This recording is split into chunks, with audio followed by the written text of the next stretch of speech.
What is up, Fame Squad?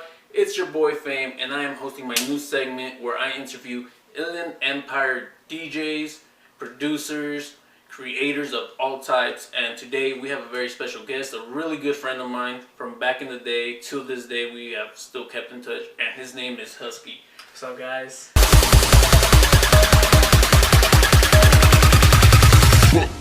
But let's get it there.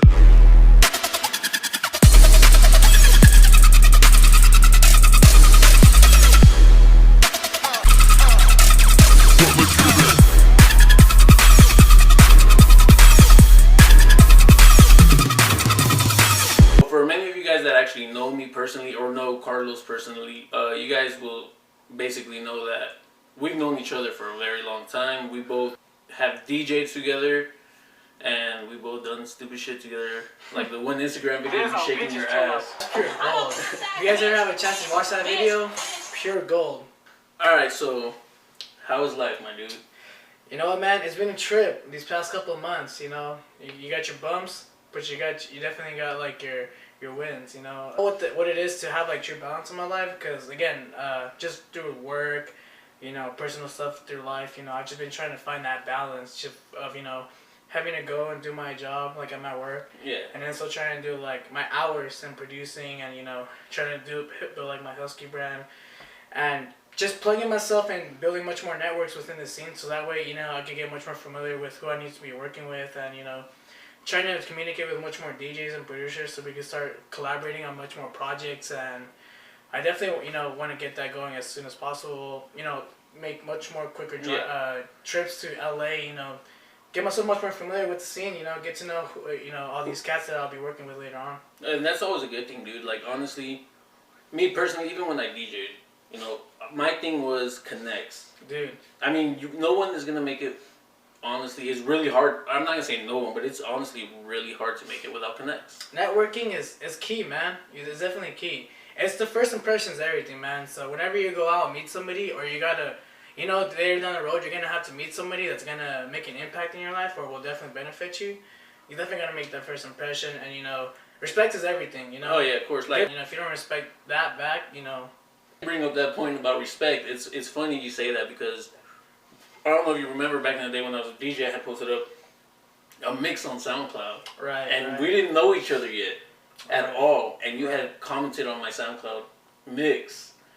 Oh, yeah. And you were like, I'm not sure if it was you sync or you gotta learn how to sync your music. And I got really fucking offended that day. Oh shit. Like, I'm not gonna lie, I was so offended, dude. Like, I was just like, who the fuck is this guy telling me how to DJ? Like, and now that I think back at it, it's like, damn, I was really fucking immature about that, Like, instead of taking advice, I was like, fuck this dude. Like, I don't give a fuck what you think. And, again, anyone could have gone to my SoundCloud that same time, and I could have pointed out, any mistake I did during mixes. Because I wasn't producing back then. I was just doing straight mixes, spring break mixes, summer mixes, back to school mixes, And, I did maybe do a couple mistakes, bad transitions, and someone could have picked it out, but I think the key, being a producer in the EDM industry, you definitely got to learn how to take constructive criticism. Yes, and people need to stop taking it up the ass and really just accept it as what it is. Yeah, take it with a grain of salt. You know, listen to the point of view, and it's up to your decision whether or not you want to convert that into the energy you need to make much more better hits or records, or you're gonna use it as a way to say like fuck this guy and take it in a bad way to where the point where nobody's even gonna want to fuck with you at one point. It's all about building each other's character and craft. No one's. There are some people you are gonna encounter that's gonna be just straight haters. They don't like what you're doing. You're getting more plays, shows in them, and they're getting jealous. And all right, man. I don't know if you remember. I'm pretty sure you fucking remember the Siesta days. Really, I think we were the only big team of DJs at that time, honestly. Other than obviously the Rowdy movement. Right. But rest in peace. Yeah, rest in peace, Rowdy. Much respect. You did start a big movement, man, and I'm glad you did, because it gave a lot of opportunities to a lot of local DJs. And ideas to a lot of upcomers that wanted to do the exact same thing as you did. Including us, honestly. Like when we tried to do the Temple too. I mean, that was our good friend Danny Damage. Shout out to that guy. Yeah, Mumaton, dude. Mumaton. I'm always on that dude for Mumaton. What was yours? Club Rage. Yeah, Club Rage, but You had one that you made. Club Surge. Club Surge. There you go. That shit was fun. That shit was definitely when we got that big venue at the bowling alley. Oh yeah, dude, that was quite a dude. So many like learning experiences that day. It was learning experiences, and honestly, who the fuck would have thought that a couple high schoolers, that just gonna throw like an event like that? Yeah, like with honestly, like we had no money really. Yeah, cause back in high school, like I was just DJing, right? Just DJing parties, but I wanted to just have a platform, a weekly platform. Yeah. Kind of like how Roddy had Gotham every Friday, and exactly. then Cloud9 had Saturdays. I wanted to do something in the Inland Empire, much more closer to the valley. See, I lived in Moreno Valley for the past 18 years, born and raised, and I've just always wanted to bring that here locally, rather than having to go drive out like 30 to an hour to Los Angeles, because sometimes that's a bitch, dude. I mean, look, when we used to go to, what was that event? Electrotistic. Oh, Electrotistic. It was a mission to get there, dude. Bro, like, I always like thought like, dude, I don't even think we were ever gonna arrive here, because just like how deep in LA that place was, because it was like downtown, dude. It was like downtown, really some bullshit downtown, that we weren't from. Yeah, we were not from there. Straight LA downtown shit. Like really, straight over, it was like a bunch of canopies of like homeless people too. Yeah, but Eye Candy, Sweet Factory, even Cloud9, Club Interlude, they brought out all types of talents. Right. Whether you were new to the scene or a veteran. Yeah, I mean, and without that, it would have never gave platforms for a lot of DJs. Correct. I mean, sometimes there was DJs that were there that nobody knew. Right, and then at the end of the night, you were like, damn, dude, I gotta grab that guy's SoundCloud. Exactly.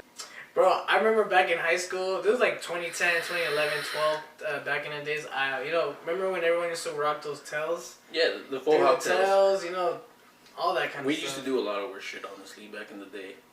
Yeah, dude. And if you think about it, though, it came from the EDM scene. Most people that were doing it were literally shuffling. Because there was a big scene for a while where everybody knew how to shuffle. It was just like the scene was a whole different scene where people really took shit personal back then. I mean, definitely right. It was crazy, dude. But back to you, man, how old were you when you first got into DJing? Like, really just consistently, like, getting up, finding songs and mixing songs. I think I was 14, bro, when I first found my first DJ software, which was Virtual DJ, man. So the beautiful wonders. Virtual DJ, my first mixing software. So, I used to use Sync a lot, like back in the day. Like my first couple months trying to learn how to beat match, the concepts of DJing and beat matching, and after a while, I saw that a lot of my other friends were getting into Serato and doing turntables. Yeah. And I wanted to get into that, because I know back, techniques were just kind of like the hype back, 2010, 09, I mean, I don't feel like it's even back then. Honestly, it's still a big thing. Yeah, I mean, it's still a big thing with a lot of traditional and turntables. Yeah, because, I mean, obviously in the EDM world, the average thing is CDJs. Yeah. Yeah, so I think I picked up the turntable things like 15 and 16, and then went all the way through when I was 18 years old, and then I had my turntables, something happened, had to sell them, and then I actually picked up a controller, which, during that phase, controllers were kind of a big deal in terms of portability, and I was just able to take my controller just anywhere without no problem, no back problems, having to carry my coffin of turntables, and finances with turntables too, when you break your needles or your vinyls warp when it's a hot day, man, all those money add up, and a controller, it's just a little, mixer and turntables or you have everything DJ platters all in one. You have everything all in one.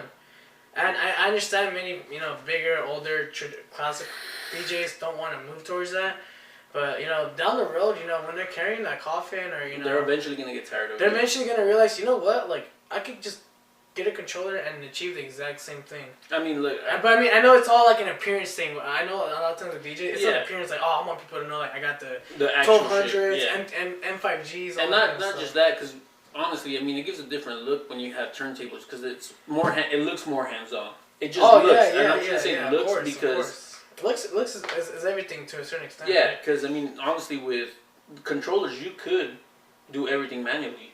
Correct. And most people do it. If they have experience in DJing, they're gonna do it manually. They're not gonna start syncing just because now they have a sync button. Right. I mean, Yeah, even when I was DJing like all these high school parties throughout my high school, back in like my high school alias, which was DJ Twitch. Yeah. So, I mean, mostly all my friends know me from that former name, and even throughout all my high school, gigs, I was always learning something on my actual set when I was performing for my friends or party people.